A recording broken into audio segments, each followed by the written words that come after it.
The U.S. is struggling with some of the worst air quality on Earth. According to the Air Quality Index, Detroit currently has the most polluted air in the world. In Washington, D.C., the capital you see there, and Chicago are ranked second and third, respectively.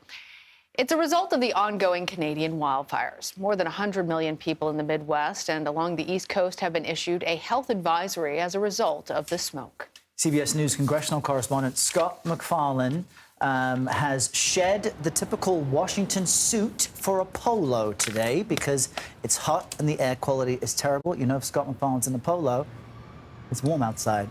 Scott, tell us about the quality of air around you right now and what people are experiencing.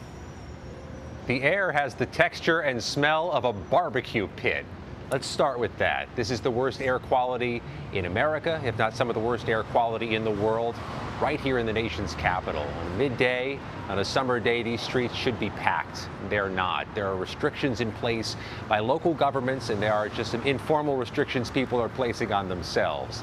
Let's start with what government has ordered. The District of Columbia, Maryland, neighboring states have ordered alerts saying restrict your outdoor activity. The Parks and Recs departments have closed the things you do in summer: outdoor camps, soccer, baseball, lacrosse leagues. The school systems that still have programming have moved everything indoors. And there's this advisory out that you should limit your outdoor time, which is quite striking when it's pool season and it's this hot.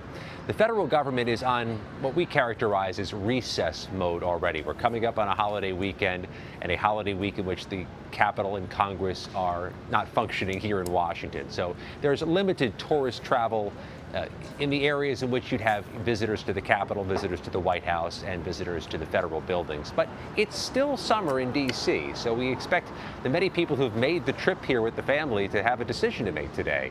Go outside or not go outside. It may not be tenable for those with breathing issues or those prone to migraines or other health conditions. It's a tough day here in D.C.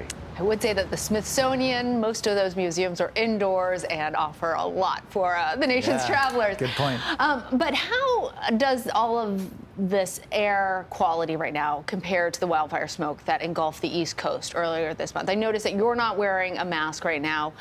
When it was at its worst before here in New York, people were wearing masks. I did see some people in the background. How is it doing by comparison?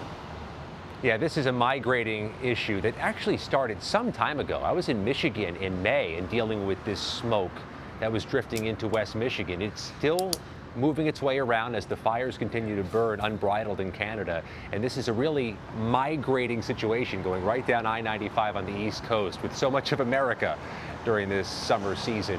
I'd say the masks are more prevalent today than we saw them previously in Washington, D.C. This is an acute situation, and if we go and do a little bit of an informal survey, you'll see roughly a third to half the people are masking up here. That's quite something in a post-acute pandemic environment. People recognize what's going on here today, and limiting time in the outdoors, that is such a distinctive thing this time of year in this city. All right, Scott MacFarlane, thank you.